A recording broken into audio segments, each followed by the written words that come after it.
Don't get scared, just get prepared. Get ready. Don't get scared, just get prepared. Get ready.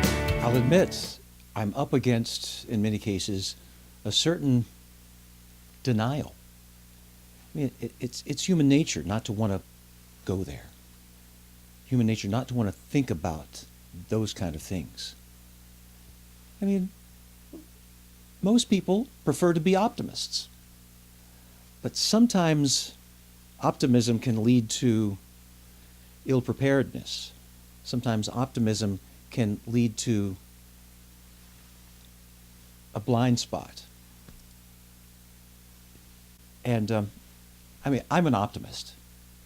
I always like to look at the good in something. I'm a realist enough to try to not have that blind spot, to try to be able to look at things realistically for what they are and say, okay, should that happen, am I going to be ready for it? Some people might think, oh, that's just catastrophic thinking. But to me, that's getting prepared. And I do that not only with being prepared for weather, I do it, in many other aspects of my life. If you live in an area that gets hurricanes, you've got to be ready for them. You've got to know your evacuation route. You've got to know when to evacuate, and you've got to know where to go for that information. If you live in a place that gets tornadoes like I do, you need to know where the safest place in your home is. You need to have that disaster supplies kit in case a tornado does hit. And not turn your mind off, oh, I don't want to think about that. That's negative thinking. No, that's being prepared. And that is a reason why you don't have to think about it, because you're ready for it. Now I can concentrate on other things because I'm ready if that happens. I'm empowered if that happens. Well, we take so much for granted. We really do. I've got a pantry full of food at home. All I have to do is turn on the faucet and I've got water, right? It's always going to be there.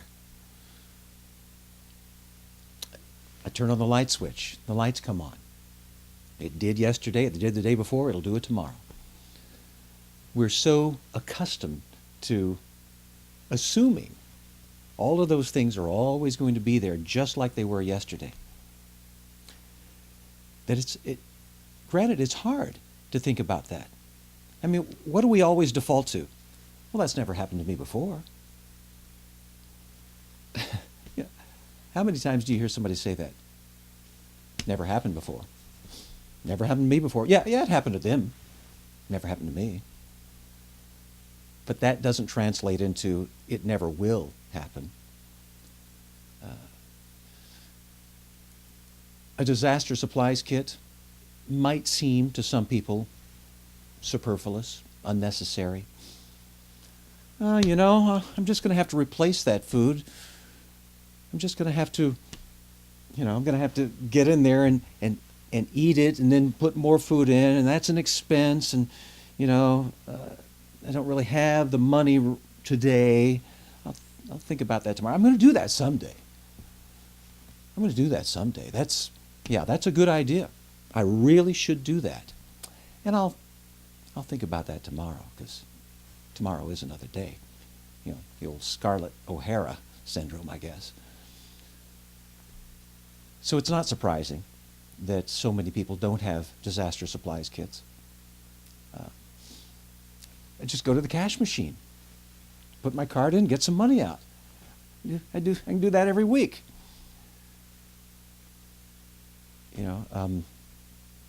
Go to the gas station and fill up. It's just right down the street. So we're not thinking catastrophically. We don't want to think negatively. We don't want to admit that maybe we're just as vulnerable as those people who got hit. And so we don't. We put it off. But again, having that disaster supplies kit, being prepared for the events that we don't want to happen and hope won't happen, is still an empowerment, knowing that if it does happen, I'm ready. So I can relax a little bit now. Being prepared for it and being able to relax because I'm prepared for it, that's a heck of a lot better than ignoring it. If you'll just be ready, if you'll just